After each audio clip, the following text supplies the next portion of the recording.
Монгол Улсын соёлын гавь сэтгүүлтэн хэлбэцгийн ухааны доктор Танагийн мөнгөтрийн эрхлэн гаргадаг ургадаг алт сэтгүүлийг Алтай нутагт захиалан уншдаг захиалагчдын санаачлагаар ургадаг алтай төгөл өнөөдрийн бэлэг сайн өдөр анхны суулгацаа тарж шаваа тавилаа. Тэгэхээр Говьлтай аймаг бол тэрүүн модыг халуунаар дэмжиж хамгийн олон мод тарина гэж амлалт үүрэг авч ирсэн аймаг. Миний нутаг 108 сая мод гэдэг одоо ингээд тэр том зорилгынхоо дараа бас нэлээд ажил хийж цагийг одоо өржүүлэх тийм ээ ийм одоо мэдээллүүдийг сонсч ирсэн одоо үрээр өржүүлэгч гэдэг юм уу тийм ээ. Би бол Монголын сэтгүүл зүйд ургадаг алт гэдэг үгийг 90 хэдэн онд оруулж ирж нутагшуулсан ийм сэтгүүлч хүн байна.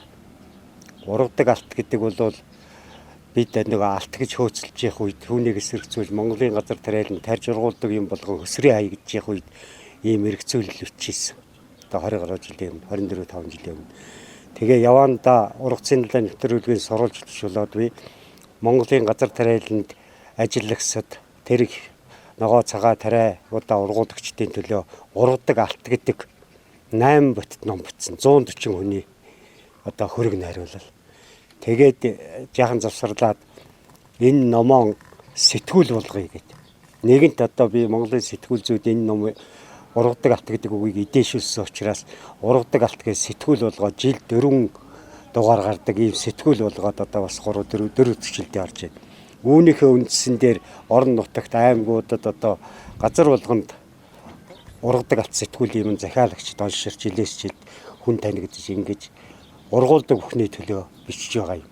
Тэгээ тэрний нэрмжид Говьлтай аймагт миний сэтгүүлийг захиалагчид 30 гаруй хүн одоо нэг цахим бүлэг одоо групп тийм ээ нээгээд ургадаг алтай гэж нэрлээд ер нь одоо сэтгүүлийнхаа нэрмж төгөл байгуулъя бид гэдэг ийм санаачлага захиалагчдаас гараад тэрний одоо манай энэ цимпл гоо бид хоёр одоо цахимаар л уулзж ирснээс өнөөдөр нүүр тулж уулзаж байгаа. Яагаад гэвэл гарсан сэтгүүл болгоныг авч үр бүтээлтэй ашигладаг хүмүүс түгээдэг юм болж байгаа. Тэгээ энэ бол алтайчууд мод тарьдаг хамгийн их мод тарина гэж тэр зэсгийн өмнө амлсан ч гэдэг юм уу уялдаатай. Яагаад би тэгвэл энэ нутагт төрж өссөн хүний хувьд энэ төглийг энэ нутгаас эхлэх нь над бэлэг дэмбэрэлтэй мүү гэж бодож энэ төглийг хийхээр одоо Эрдэнэ хотод мод өржүүлгийн 2 том плантац байна.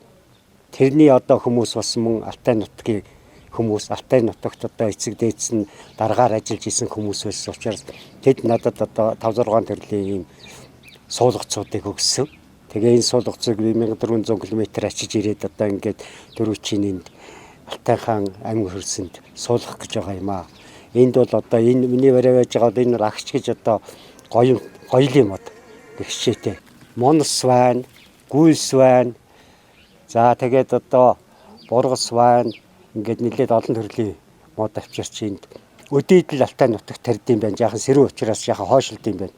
Бус газар бол одоо тариад 5-6 онж байгаа. Тэгээд энэ Алтай нутгийн цагуурын онцлог хэрэгэд энд зарж ирсэн юм аа.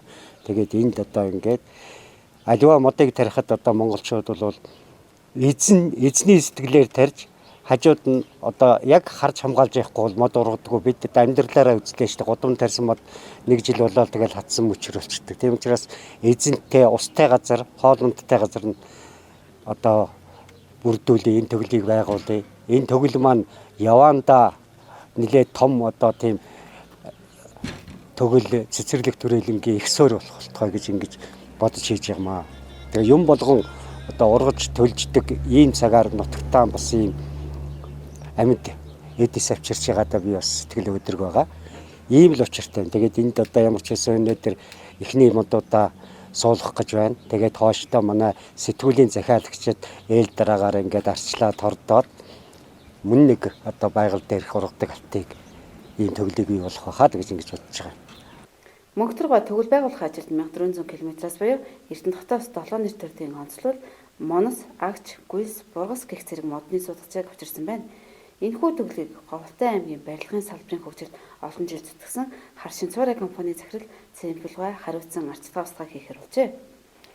Манай гэрүүлээр энэ орчноо тогтчуулаад дандаа мод тарьдаг байхгүй юу. Тэгээд нэг жоохон овоо сайхан талбай байгаа. Тэгээд энэ ургадаг алт сэтгүүлийн Мөнгөтргой энэ ургадаг алт сэтгүүлийн нэг ургадаг алт алтай төгөл алтай хотод байгуулах гэж. Тэгээд энэ эзэнтэй байлгах юм байна.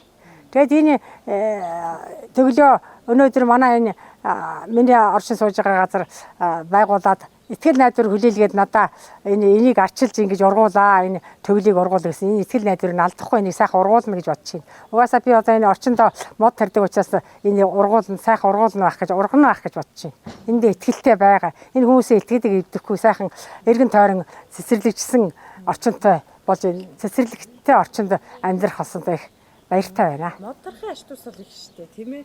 Би бол ерөөсөө мод газар болвол хүн ер нь тарьсан модоо цэцэглээд эхлэхдээ сэтгэл сэргээл ерөөсөө улам их ургуулахыг хүсдэг болчдгийг. Юм хүм ургуулад юм болгон ургуулад эхлэхээр зэрэг ер нь тэгэл хобби бол ногоон байгууламжрууд орд юм дөө. Би бол жилд нэг 20 төрлийн цэцэг ургуулдаг. Нэг нас цэцэг ургуулдаг. Олон нас ургамал тариад энд манай жилд их өндөр ургахаар нь манай нэг малчин дүүгийнхээ ирж 2 удаа ургас хурааж авдаг. Тэгээд малаа хавар болохоор төл малдаа өгдөг гэдэг их дуртай байдаг. Тэгээд энэ мод тарихад бол их сайхан ургадгийн миний тарьсан мод.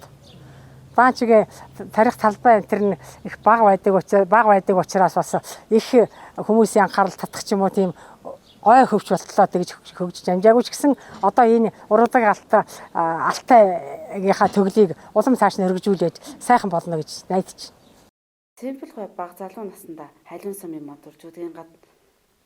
Цэмбэл гой баг залуу насндаа халиун сумын мод уржуудын газар мод бут тарьж суулгаж байсан арвин их туршлагатай. Тэрээр өдгөөж өөрөө мод бут тарих сонирхолтой гэдгээ хэлж байлаа.